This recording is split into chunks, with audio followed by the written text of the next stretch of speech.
Kylian Mbappe. ছেলেটার বয়স মাত্র 23, কিন্তু এই 23 বছরের ছেলেটার পায়ের জাদুতেই ভাঙতে বসেছিল লিওনেল মেসির বিশ্বকাপ জয়ের স্বপ্ন। টানা 130 মিনিট ধরে এমবাপ্পে প্রায় একা লড়াই করল। মাত্র 95 সেকেন্ডের ব্যবধানে পরপর দুটো গোল, তারপর এক্সট্রা টাইমে আরো একটা গোল করে ইতিহাস সৃষ্টি করা এমবাপ্পেকে অবশ্য বিশ্বকাপ ট্রফি ছাড়াই ফিরতে হলো দেশে। 56 বছর পর বিশ্বকাপ ফাইনালে হ্যাট্রিক।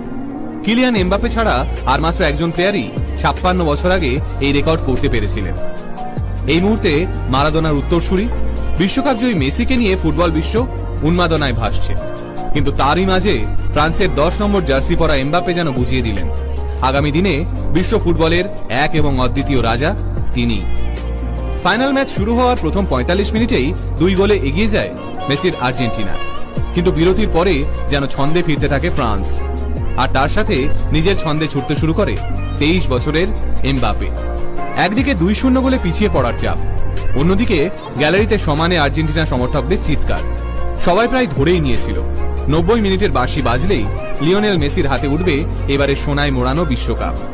সত্যি বলতে গোটা বিশ্ব অপেক্ষা করছিল ওই মুহূর্তে, কিন্তু সবার আশায় জল ঢেলে ছন্দপতন ঘটালেন ফ্রান্স ফুটবল দলের 23 বছর বয়সী নতুন নক্ষত্র কিলিয়ান এমবাপ্পে।